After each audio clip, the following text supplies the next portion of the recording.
성경에는요, 청지기에 대한 말씀이 자주 나오는데요. 청지기가 어떤 사람인가에 대해서는 자주 들었기 때문에 웬만큼은 아실 거예요. 청지기는 주인의 것을 맡아서 잘 관리하고 또 남기고 또 처리하고 그렇게 관리할 수 있는 그런 전권, 그러니까 그런 일을 할 수 있는 권리를 받아서 대신 처리해주는 그 사람이 청지기입니다. 굉장히 중요한 자리잖아요. 그렇죠? 주인이 할 수 있는 결정권 이런 걸 웬만큼 다 위임받아서 하는 거예요. 성경에는요, 성공한 청지기가 종종 나오는데 구약에서는 대표적인 청지기가 누구냐면 요셉입니다. 요셉은 이제 형들의 미움을 받아서 애굽으로 팔려갔잖아요. 근데 제일 먼저 간 곳이 이제 바로 왕의 친위 대장 보디발의 집이었습니다. 그 보디발의 집에 가서 처음에는 청지기가 아니었겠죠. 처음에는 말 그대로 맨 밑바닥 노예였을 거예요. 히브리인이 저기 이집트, 애굽에 팔려갔으니까 전혀 다른 그런 민족들 속에 섞여서 살아가는데, 근데 이 요셉이 시간이 지날수록 보니까 옆에 사람들이 보니까 일을 너무 잘하거든요. 그러니까 처음에는 아마도 이유를 잘 몰랐을 거예요. 근데 시간이 지날수록 요셉이 하는 일마다 잘 되니까 이 보디발이 어떻게 표현하냐면요, 자기의 모든 소유를 다 그의 손에 위탁했다 했어요. 완전히 파격적인 인사죠. 우리나라도 뭐 이렇게 뭐 정부에서 인사를 하거나 아니면은 기업 같은데 인사를 할 때 이런 인사는 진짜 밑바닥에 있던 쉽게 말해 청소부가 사장이나 회장까지는 아니겠죠. 사장 정도 되는 그런 파격적인 인사예요. 이 요셉이 보디발의 집에 총무가 되어서, 거기서는 총무라고 하는데요. 사실은 이 총무라는 게 결국은 이 청지기라는 것과 같은 거예요. 그러니까 이 요셉이 청지기를 맡으니까 그 다음부터 정말 더 많이 하나님께서 복을 내리셔서 이 보디발의 집이 점점 더 번성하는 거예요. 재산이 불어나고요. 오죽하면 얼마나 그게 눈에 보였으면 이 히브리인 노예를 청지기로 삼았겠습니까? 신약에서는요, 또 우리 대표적인 청지기가 있죠. 예수님이 말씀하신 달란트 비유에 보시면 3명이 등장하지만 그 중에 하나님께 5달란트를 주신 사람이 나오죠. 그 5달란트, 물론 뭐 5달란트, 3달란트, 뭐 이게 다 차이가 있긴 하지만 각각에 맞게 주신 거지만, 그래도 나름대로 5달란트를 가진 사람이 나름대로는 관리할 수 있는 능력이 있었기 때문에 그렇겠죠. 이 5달란트 받은 사람이 남긴 것은 5달란트예요. 이 달란트라는 게 요즘 말로 뭐 몇백, 몇천 이게 아니라 억 단위를 넘어가거든요. 굉장히 큰 돈이에요. 그러니까 굉장히 큰 것을 남겨서, 즉 가장 많은 달란트를 맡길 만큼 신뢰받은 청지기였고, 또 결과도 그만큼 많은 달란트를 남겼습니다. 이처럼 청지기의 사명은요, 맡은 것을 잘 관리해서 남겨야 되는 거예요. 그냥 보관만 하면 되는 것이 아니고 남겨야 되는데요. 왜 보관만 하면 안 되는가? 방금 말씀드렸던 이 달란트 비유에서 보면요, 예수님께서 비유로 말씀하실 때 한 달란트를 받은 종이 땅에 묻어뒀다고 그랬어요. 땅에 묻어뒀다가 그대로 가져왔어요. 그렇죠? 손해 본 것도 아니고 또 잃어버린 것도 아니고요. 그런데 책망받고 쫓겨났다 했습니다. 본전인데도요, 손해 본 것도 아닌데도 책망을 받았어요. 이거는 청지기가 어떤 일을 하는 사람인가를 잘 보여주는 것인데요. 오늘 본문에 등장하는 청지기는요, 그보다 좀 더 심합니다. 1절에 보시면 그가 주인의 소유를 낭비한다라는 말이 들렸다는 거예요. 주인의 귀에 이 소문이 들어간 거예요. 그 전까지는 주인이 완전히 다 맡겼겠죠. 이 청지기가 하는 대로 알아서 하도록 다 맡겼는데, 소문을 듣자 하니 이 청지기가 돈을 잘 관리해서 남기기는커녕 낭비해서 손해를 보게 한다는 소문이 들린 거예요. 말 그대로 소문이죠. 근데 그 소문을 듣고 그냥 있을 수 없잖아요. 그래서 오늘 본문에 나오는 것처럼 이 청지기를 이제 해임하려고, 해고하려고 부릅니다. 사실 이 청지기가 자기가 만약 그렇게 잘못하지 않았다면 어떻게 했을까요? 변명을 했겠죠. 또 이렇게 이유를 설명하면서 그런 일이 없다고 했겠죠. 그런데 오늘 본문에 보면 그건 아닌 것 같아요. 실제로 낭비를 했거나 손해를 봤거나, 그래서 오늘 본문의 제목이 옳지 않은 청지기 비유예요. 이 부자는 근데 이제 청지기가 맡은 일이 워낙 크니까 한 번에 해고를 할 수는 없잖아요. 그냥 나가버리면 그동안 했던 일을 정리할 수도 없고요. 장부도 정리해야 되고 여러 가지 해야 되는데, 그래서 뭐라고 그랬냐면 맡았던 일을 셈한다 했어요. 그래서 장부 정리도 하고요. 수입 지출도 맞추고 또 돈 빌려간 사람 또 갚은 사람을 정리를 해야지 주인도 나중에 뭐 다른 사람을 세우더라도 하겠죠. 이 청지기는 이제 중대한 기로에 섰습니다. 나름대로 청지기, 이 부자의 청지기라고 하면요, 나름대로는 좀 편안하게 살 수 있는 좋은 자리예요. 그죠?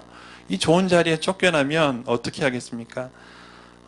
우리나라에서도요, 정리해고라는 게 또 생겨난 지 그렇게 오래진 않아요. 그죠?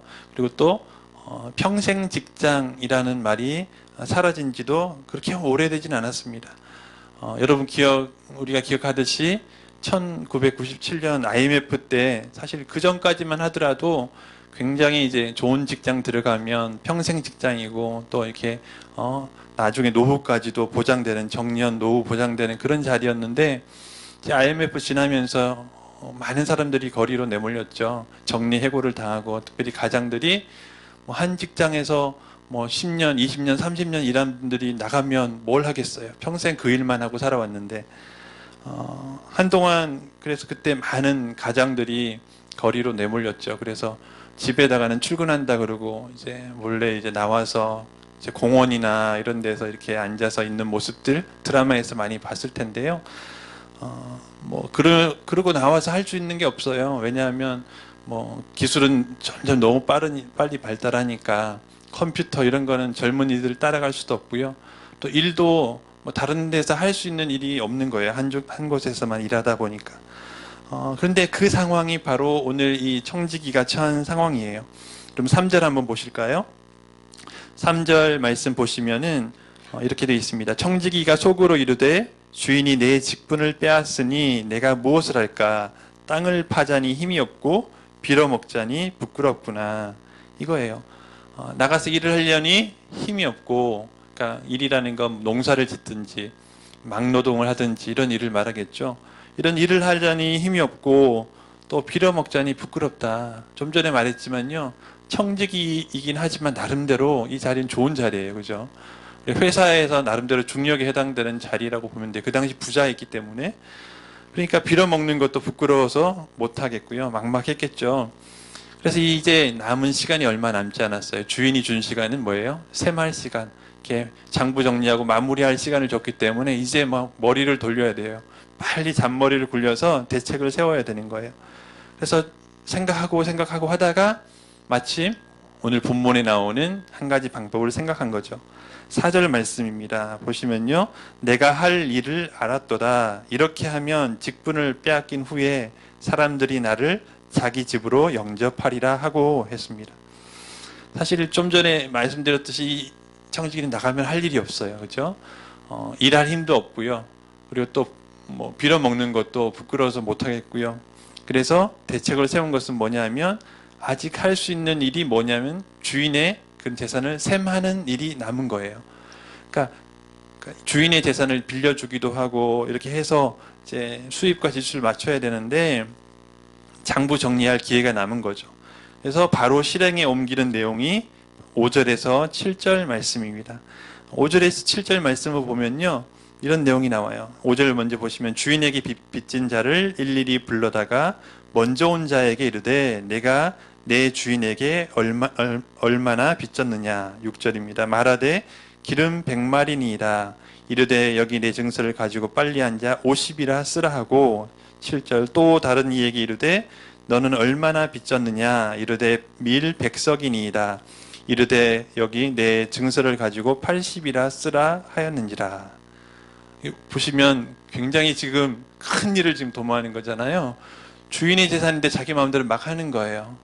근데 아마도 나름대로는 이 지금까지 청지기가 한 일이 이 정도는 아니어도 굉장히 이렇게 주인의 그 재산을 관리하는 일이니까 나름대로의 그런 뭐라 그럴까, 재량권이 있었던 것 같아요. 그래서 이렇게 하는데 중요한 것은요, 이 주인이 아마도 그 당시에는 이 빚이라는 표현을 봐서는 돈을 빌려주고 받는 그 고리대금업과 같은 일을 한 것 같아요. 근데 사실 고리대금업은요, 이 당시에 하면 안 되는 거였거든요. 율법에서는요, 이 남에게 돈을 빌려주고 하는 이 고리대금을 절대 하지 못하게 했는데, 사실 그러니까 이런 일을 하면서도 부자는 뭐 어느 정도 떳떳하지 못한 그런 상태로 했을 텐데, 이 청지기가 이렇게 막 고쳐 쓰게 하면서 결과적으로 볼 때 나름대로 청지기도 자기 이득을 보고, 이득이라는 게 돈의 이득이 아니라 이렇게 고쳐 쓰게 했으니까 빚을 탕감해 주는 사람들이 나중에 좋은 감정을 가지겠죠. 그리고 또 나름대로 부자도 이 돈은 누구 돈이에요? 부자 돈인데 부자 돈을 이렇게 해줬으니까 부자도 소문이나 평판이 나쁘진 않을 거예요, 그죠? 그리고 또 이 빚이라는 단어에서 볼 수 있듯이 이것은 아마도 이자에 해당되는 게 아닌가 그렇게 추측을 하거든요. 그러니까 이자는 원금은 아닌 거잖아요, 그죠? 이자기 때문에 좀 깎아줘도 손해는 아닌 거예요. 그러니까 이 청지기는 굉장히 머리를 써서 자기도 유익하고 부자도에게도 좋은 소문이 날 수 있고 또 받는 그 탕감받는 사람에게도 좋은 일석삼조의 일을 한 거예요. 물론 주인 허락받은 게 아니니까 잘못한 거죠. 그래서 옳지 않은 청지기라고 하는 거예요. 그런데 중요한 것은 이 청지기는 자기로서는 할 수 있는 최선을 한 거예요, 그죠? 이제 나가면 할 게 없으니까 먹고 살 일이 막막한데 이렇게 해서 자기 길을 준비한 거죠. 근데 중요한 것은요, 제가 앞에 이 7절까지는 굉장히 빨리 설명을 드렸어요. 왜냐하면 사실 이 부분은 그렇게 뭐 중요하다고 할 수 있긴 하지만 이 옳지 않은 청지기에 비유해서요, 사실은 비중을 크게 차지하지 않아요. 그 다음 8절이 중요한데요. 8절 말씀 다 같이 한번 읽어보겠습니다. 시작. 주인이 이 옳지 않은 청지기가 이를 지혜 있게 하였으므로 칭찬하였으니 이 세대의 아들들이 자기 시대에 있어서는 빛의 아들들보다 더 지혜로움이니라. 아멘. 사실 여기서부터 헷갈리는 거예요, 우리는. 이 옳지 않은 청지기의 이 비유가요, 사실 쉬운 비유는 아니에요. 옛날 이 구 번역에서는 불의한 청지기라고 번역이 돼서 나왔는데, 사실 이 말 표현 자체도 청지기는 청지기인데 안 좋은 이미지잖아요. 그런데 칭찬을 받아요. 이게 아이러니한 부분인데요. 오늘 본문에 보시면 이 옳지 않은 청지기가 일을 어떻게 했다고요? 지혜롭게 했다 했어요. 분명히 잔머리 굴려서 이렇게 주인의 허락도 받지 않고 한 그런 옳지 않은 불의한 일을 한 청지기인데 지혜롭다라고 한 거죠. 여기서 짚고 넘어가야 할 중요한 점은 뭐냐면요, 이것이 이렇게 비유라는 거예요. 그러니까 이게 어떤 방법을 설명해 주는 그런 게 아니고 비유라는 거죠. 그럼 비유를 읽을 때 가장 우리가 신경 써야 될 부분이 있거든요. 그게 뭐냐면요, 비유에서는 우리가 집중해야 할 부분이, 그러니까 핵심이 한 가지만 있는 거예요. 거의 한 가지만 있어요. 그래서 1절부터 7절까지를 길게 읽으면서 우리 머릿속에는 여러 가지 생각이 들었어요. 뭐 왜 그렇게 했을까? 왜 밀이냐? 기름은 왜 50이냐? 밀은 왜 20만 해주고 기름은 50이나 해주고, 복잡하죠. 이게 얼마짜리니까 복잡해요. 근데 비유에서 중요한 것은요, 그 주변 내용들이 다 중요한 게 아니라는 거예요. 상황을 설명하기 위해서 필요한 내용들이긴 하지만 비유에 있어서는 우리가 한 가지만 집중해야 되는데, 대표적인 게 뭐냐면 예수님의 비유 중에 천국 비유들이 있어요, 그죠? 천국 비유. 그 중에 하나가 천국은 마치 밭에 감추인 보화와 같다. 그래서 그 사람이, 어떤 사람이겠어요? 소작농이 땅을 빌려서 이 밭을 갈다가 거기에 있는 보화를 발견한 거죠. 그래서 몰래 가서 자기의 모든 재산을 팔아서 그 땅을 사요. 왜? 뭐 때문에요? 보화 때문에 사는 거예요. 땅을 살려면 처음부터 사지, 땅을 살 이유는 없었거든요. 그리고 자기 재산을 다 팔아서 사면 다른 먹고 살 일이 막막하기 때문에 그렇게 할 수 없는 거예요. 근데 보화가 있으니까 그 땅을 자기 전 재산을 다 팔아서 산 거예요. 여기서 중요한 건 뭘까요? 땅이 얼마짜리 땅이냐? 아니면 이렇게 했을 때 소유권은 누구에게 있느냐? 그리고 또 뭐 세금은 얼마나 내야 되느냐, 이건 정말 하나도 중요한 게 아니에요. 거기서 중요한 건요, 천국이 밭에 감추인 보화와 같아서, 보화가 뭐예요? 좋은 거잖아요, 그죠? 그래서 사람이, 발견한 사람은 그것을 숨겨두고 가서 자기 전 재산을 다 팔아 살 만큼 그 보화가 정말 좋은 거다. 근데 그 보화가 밭에 감춰져 있다. 천국은 그처럼 감춰져 있는 것처럼 그 가치가 드러나 있지는 않지만, 그 가치를 아는 사람은 자기의 모든 것을 팔아서 산다. 이것만 중요한 거예요. 나머지 밭이 얼만가, 왜 속였느냐, 이렇게 했을 때 나중에 돌려줘야 되냐, 이건 별로 중요한 게 아니에요. 비유는 그런 거거든요. 오늘 이 비유에서도 핵심 포인트가 있어요. 이 청지기가 한 게 옳은 행동이냐, 아니면 그 돈이 얼마냐, 이게 중요한 게 아니고요. 뒤에 예수님이 설명하시는 게 나오잖아요. 핵심 메시지가 있어요. 첫 번째가 아까 8절에 읽어봤던 단어 중에 핵심 단어가 있었죠. 그게 뭐라고요? 지혜래요. 지혜. 이를 지혜 있게 해서 칭찬을 받았다. 이 점이 중요한 거예요. 옳지 않은 청지기가 그 앞에 낭비한 일도 잘못한 거고, 일 처리하는 것도 몰래 했으니까 창피한 거지만, 잘못한 거지만, 그게 중요한 게 아니라요, 자기가 이제 앞으로 막막한 자기 살 길을 찾기 위해서 이를 얼마나 지혜 있게 했는가라는 것이에요. 그렇게 이 청지기에 대해서 설명하면서 예수님이 그 뒤에 보충 설명을 하시죠. 이 세대의 아들들은 뭐냐면요, 불의한 청지기처럼 세상 사람을 말하는 거고요. 그리고 빛의 아들들은 지금 이 예수님의 비유를 듣고 있는 제자들, 그리고 더 확장하면 지금 이 말씀을 읽고 있는 우리들까지 다 포함하는 거예요. 빛의 아들들, 이렇게 등장을 합니다. 이 세대의 아들들이 빛의 아들들보다 이렇게 더 지혜롭게 일을 한다는 거예요. 옳은 청지기도 그렇고요, 이 세상 사람들도 자기의 미래를 위해서는요, 철저하게 준비를 해요. 오히려 빛의 아들들보다 그런 면에서 더 지혜롭게 한다라고 예수님이 말씀하시는 거예요.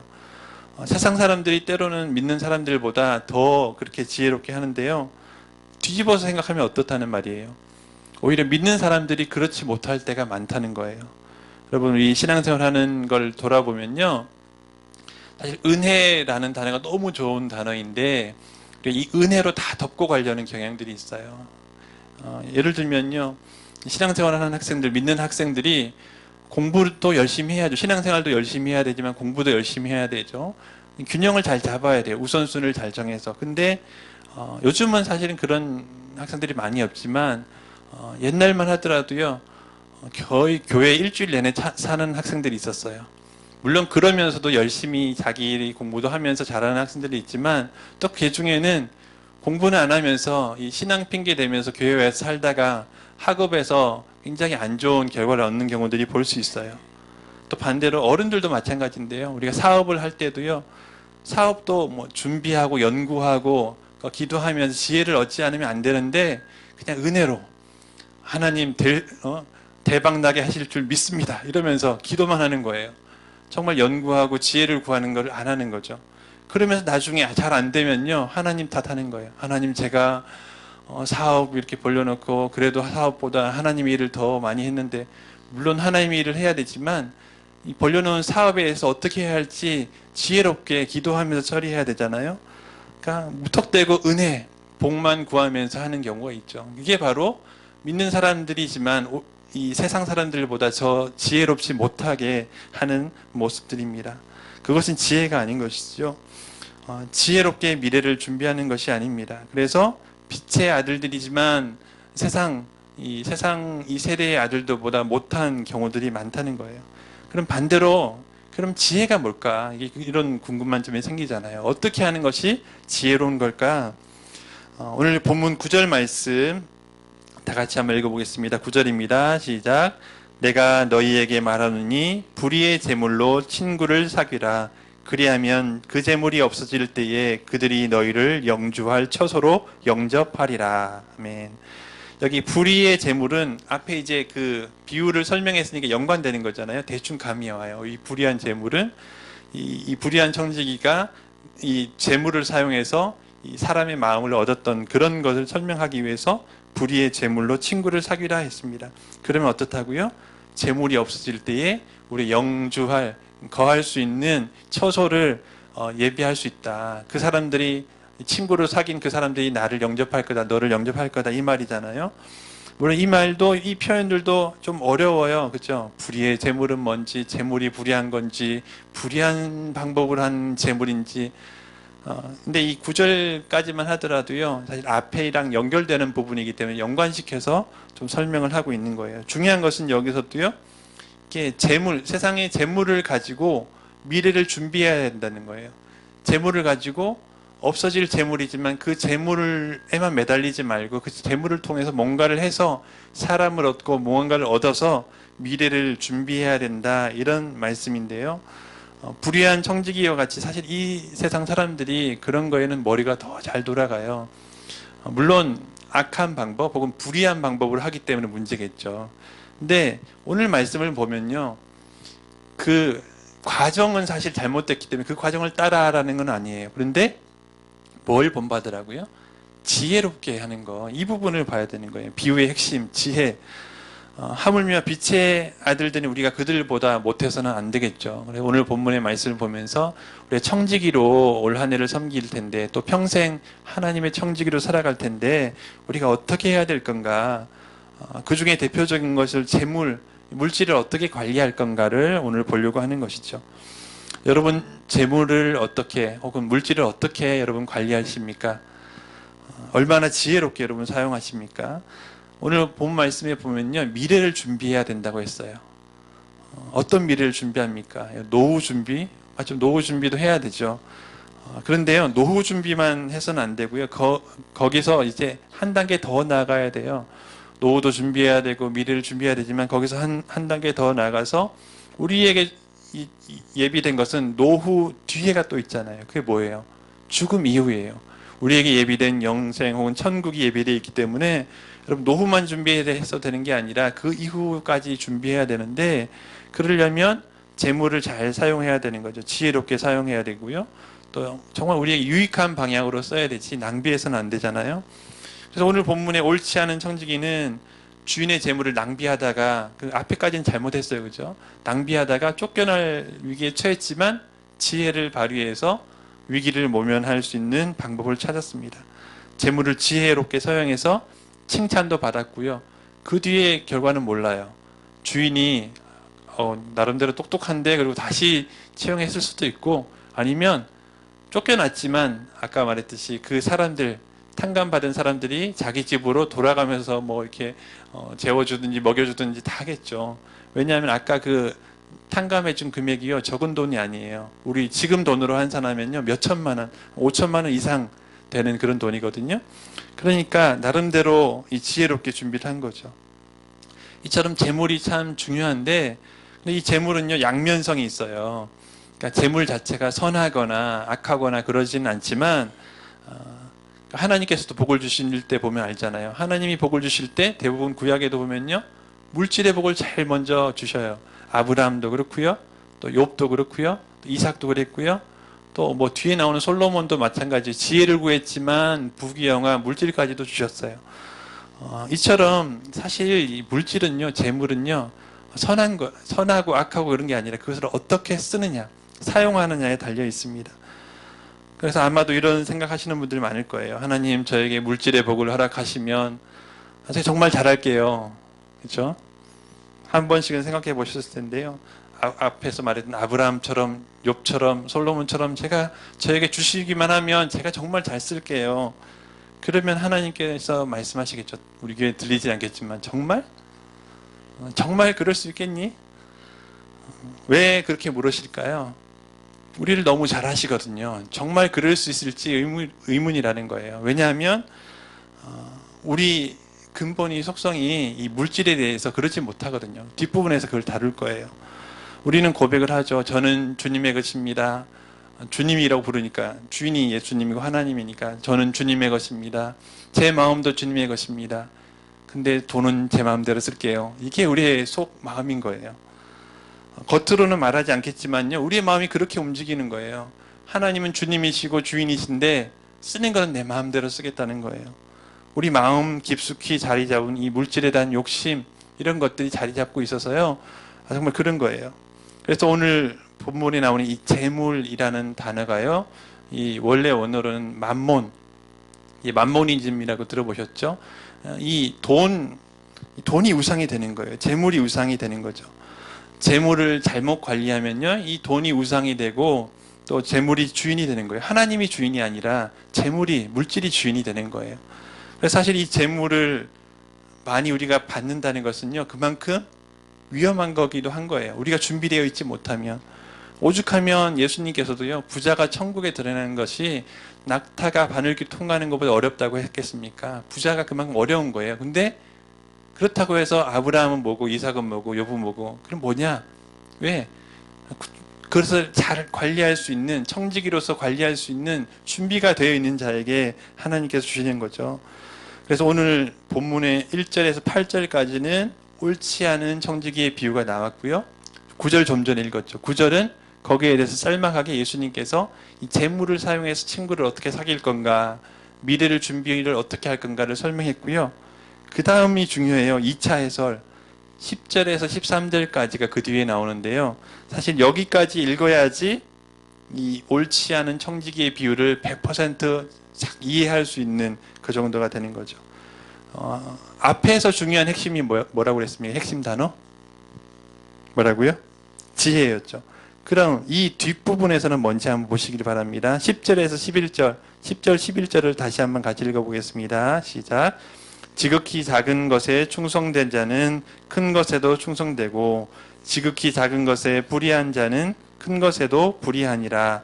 너희가 만일 11절입니다. 너희가 만일 불의한 재물에도 충성하지 아니하면 누가 참된 것으로 너희에게 맡기겠느냐. 아멘. 여기 보면 10절과 11절을 보면요, 서로 대비되는 구절이에요. 10절에 지극히 작은 것, 그리고 11절에 보면요, 불의한 재물. 불의한 재물은 하나님께서 보시기에는 지극히 작은 거예요. 근데 뒤에 나온 큰 것 있죠. 큰 것은 11절에 보시면 참된 것. 그러니까 물질과 같이 하나님 보시기에 지극히 작은 것에도 충성을 해야 나중에 참된 것에도 충성할 수 있다는 거예요. 즉 지극히 작은 물질에 대해서도 충성할 준비가 되어 있지 않고 불의하다면 참된 것을 받을 준비가 되어 있지 않는 거예요. 작은 것에 대해서 어떻게 하는지 보면요, 큰 것에 대해서 어떻게 하는지 알 수 있다는 거예요. 즉 지극히 작은 재물에도, 여기서 지극히 작은 재물이라는 게 재물의 양이 적다는 게 아니라 재물 자체가 하나님께서 보시기에는 정말 별거 아니라는 거예요. 그 작은 것에 충성된 자가 참된 것에도 충성될 것입니다. 여러분, 여기서 재물의 충성, 참된 것 충성 헷갈리죠? 여기서 핵심 단어는 뭐라고요? 앞에는 지혜면 여기는 충성이에요. 그러니까 지혜에서 충성까지 왔어요. 그러면 이 충성은 누구에게 대한 충성인가? 재물에게 충성한다는 거예요, 여러분? 아니에요. 재물을 사용할 때 사용해서 하나님께 어떻게 충성할 건가? 그 부분을 다루고 있는 거예요. 하나님께서 보시기에 우리가 재물을 사용함에 있어서 충성되게 하느냐? 재물에 충성하는 게 아니라 하나님께 그 재물을 충성되게 사용하는가를 보신다는 거죠. 하나님보다 돈이 우선이냐 아니냐를 보신다는 거예요. 우리가 하나님께 물질을 드림에 있어서 우리의 마음을 보시는 거예요. 우리가 인색한지 아니면 충성된지 기쁨으로 드리는지를 보신다는 거죠. 그게 바로 충성이라는 거예요. 우리에게 청지기로 맡겨주셨는데 우리가 충성되게 일한다고 할 때 그 청지기로 맡겨주신 것에는 물질도 있고요, 가정도 있고요, 우리 주변에 많은 것들이 있는데 그것을 정말 내가 충성되게 사용하는가를 하나님께서 보신다는 거고요. 재물에도 충성되지 못한 자가 참된 것에 절대 충성할 수 없다는 거예요. 오늘 본문에서는요, 그걸 말하고 싶으신 거예요. 지혜롭게 해야 되는데 그 재물을 가지고 지혜롭게 사용해야 되는데 재물에 빠져버리면요, 그 뒤도 없는 거예요. 근데 그 재물을 잘 사용해서 지혜롭게 쓰면 하나님께도 유익하고 우리에게도 유익한 결과가 오는 것이죠. 그래서 13절 말씀을 결과적으로 말씀하시는데요. 13절 말씀을 함께 읽어보겠습니다. 시작. 집 하인이 두 주인을 섬길 수 없나니 혹 이를 미워하고 저를 사랑하거나 혹 이를 중히 여기고 경히 여길 것임이니라. 너희는 하나님과 재물을 겸하여 섬길 수 없느니라. 아멘. 여기 보면요, 하나님과 재물을 겸하여 섬기지 말라 있습니까 없습니까? 없어요. 하나님과 재물을 겸하여 섬길 수 없다예요. 말라가 아니라, 말라는 뭐냐면요, 할 수 있을 수도 있고 없을 수도 있는 게 말라예요. 근데 없다는 뭐냐면요, 안 된다는 거예요. 그러니까 하나님도 섬기면서 재물도 섬기는 것 자체가 성립이 안 된다는 거예요. 왜? 한 집에 두 주인이 있을 수 없다는 거예요. 하나님을 섬기면요, 동시에 재물을 섬기면 안 되는 거고 할 수 없는 거고요. 반대로 말하면 재물을 내가 섬기고 있다면 말로는 하나님 섬긴다고 하지만 그게 절대로 불가능한 거라는 거예요. 왜? 재물을 섬기고 주인이 있으면 둘 중에 하나를 동시에 부르면 누구를 따라갈 거예요? 하나님께서 부르고 물질이 부를 때, 재물이 부를 때 누구를 따라가겠습니까? 안 된다는 거예요. 둘 중에 하나로 가야 되는데 몸을 쪼갤 수는 없잖아요. 그러니까 안 된다는 거예요. 단정지어서 말씀하시는 거죠. 이 말은요, 하나님 섬기는 사람은 물질을 가질 수 없다, 가지면 안 된다, 이 말이 아닌 건 너무 잘 아시겠죠? 그건 아니에요. 하지만 하나님을 섬기면서 물질의 마음을 다 쏟아놓고 있으면 하나님을 섬길 수 없다는 거예요. 재물을 섬기는 사람은 절대로 하나님을 섬길 수 없다는 거죠. 누구에게 충성하느냐, 하나님이냐 재물이냐 결정을 해야 되는 거죠. 하나님을 의지하느냐 물질을 의지하느냐 결정을 해야 되는 거예요. 두 주인을 섬길 수 없다는 거예요. 이게 바로 오늘 지혜로운 옳지 않은 청지기의 비유가 쭉 와서 결론적으로 여기까지 온 거예요. 청지기가 누구에게 충성할 건가. 그런데 지혜롭게 해야 되는데 지혜를 거쳐서 이 충성까지 왔습니다. 근데요, 이렇게 다루기 어려운 재물에 대해서 오히려 지극히 작은 것이라 했어요. 그 말은 더 큰 게 있다는 거잖아요. 참된 것, 더 큰 것이 있습니다. 그럼 참된 것을 위해 충성할 수 있는 여러분 되시기를 간절히 바랍니다. 참된 것은요, 뭐겠어요? 이 불의한 청지기, 옳지 않은 청지기에게 있어서는요, 주인에게 남아있는 시간 동안 잘 사용해서 자기의 해고된 뒤 평생을 책임져야 되니까 그 부분을 대비한 것이고요.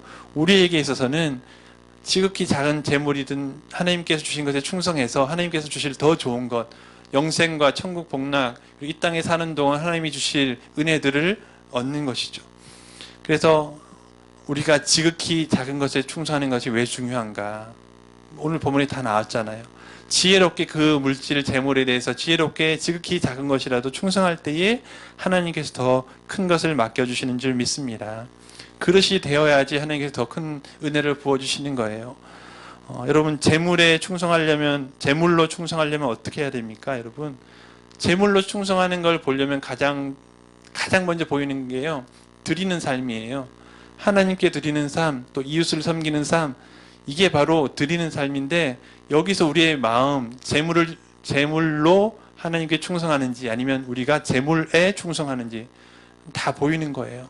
그러니까 하나님께 드림에 있어서 혹은 이웃을 섬기고 또 선교하고 또 이웃을 전도하고 영혼 구원하고 이런 일에 내 재물이 너무 자꾸 아까워지면 그것은 재물로 하나님께 충성하지 못하고 있는 거거든요.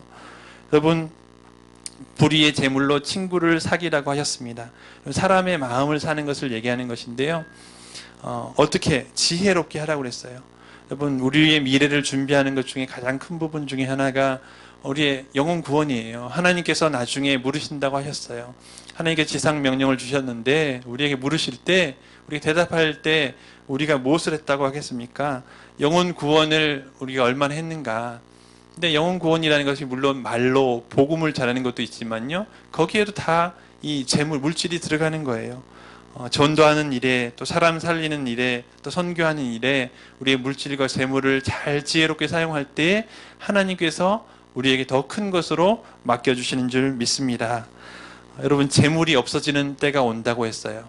오늘 본문에 분명히 말씀하셨죠. 그 재물이 없어질 때에 라고 했어요. 이 재물이라는 것 분명히 영원히 지속되는 게 아니에요. 천국 가면요, 이 재물이 이제 필요 없어요. 물론 이 땅에 우리가 재물을 쓸 수 있지만 그것도 건강할 때 쓸 수 있죠. 정말 병원에 누워 있으면요, 그 재물도 다 소용없어요. 마찬가지예요. 우리가 재물이 없어지는 때가 오는데 주님 오실 날을 예비해야 되는데요, 그 날을 대비할 때 옳지 않은 청지기가 앞에 거는 다 제쳐두고요, 정말 지혜롭게 한 것, 그리고 또 충성되게 한 것, 이 부분을 오늘 말씀을 통해서 우리가 교훈 삼고요, 정말 하나님께서 우리에게 참된 것을 맡길 수 있는 그런 미래를 준비할 수 있는 여러분 되시기를 간절히 바랍니다. 말씀을 맺겠습니다. 오늘 본문에서 강조하는 것은요, 하나님의 청지기로서 우리의 사명을 말하는 거예요. 지극히 작은 것에서 충성한 사람이 지극히 큰 것도 맡겨주시는데, 주인으로부터 맡겨진 일을 지혜롭게 감당하는 것, 그것이 충성이라고 했습니다. 주인이 맡겨놓고 안심할 수 있도록 하는 것, 그게 청지기잖아요. 그죠? 맡겨놓고 불안하면 맡길 수 있겠습니까? 당장 해고죠. 다른 사람 불러오는 거예요. 그게 바로 충성이에요. 재물이나 세상적인 것들도요, 바로 하나님께서 우리에게 맡겨주신 청지기로서 맡겨주신 것입니다. 그래서 하나님께서 맡겨주신 것이다 라는 생각으로 지혜롭게 또 하나님의 뜻에 합당하게 사용을 해야 합니다. 또 불의한 재물과 같이 하나님 보시기에는 지극히 작은 것이지만 우리가 거기서 충성되게 할 때요, 하나님께서 더 참된 것, 영적인 것들을 맡겨주신다고 하셨습니다. 오늘 우리에게 맡기신 일이 뭘까? 교회 섬기는 봉사의직도 분명히 청지기에 들어가고요. 또 우리 가정에 우리에게 맡겨주신 물질과 또 우리 재물들, 또 우리 가정의 자녀들, 또 우리에게 맡겨주신 것이 무엇인가를 생각하면서 마지막 날 하나님께서 결산하는 때가 올 것이다 말씀하셨어요. 마지막 날이 이르렀을 때에 우리가 예수님으로부터 또 하나님으로부터 어떤 말씀, 어떤 평가를 들어야 되겠습니까? 앞에서 말했던 이 달란트 비유에서요, 5달란트 남긴 종에게 이렇게 주인이 말했습니다. 잘하였도다 착하고 충성된 종아, 내가 적은 일에 충성하였음에 내가 많은 것을 내게 맡기리니 내 주인의 즐거움에 참여할지어다. 아멘. 이 착하고 충성된 종이라는 그런 귀한 칭찬을 들을 수 있는 저와 여러분 될 수 있기를 예수님의 이름으로 축원합니다.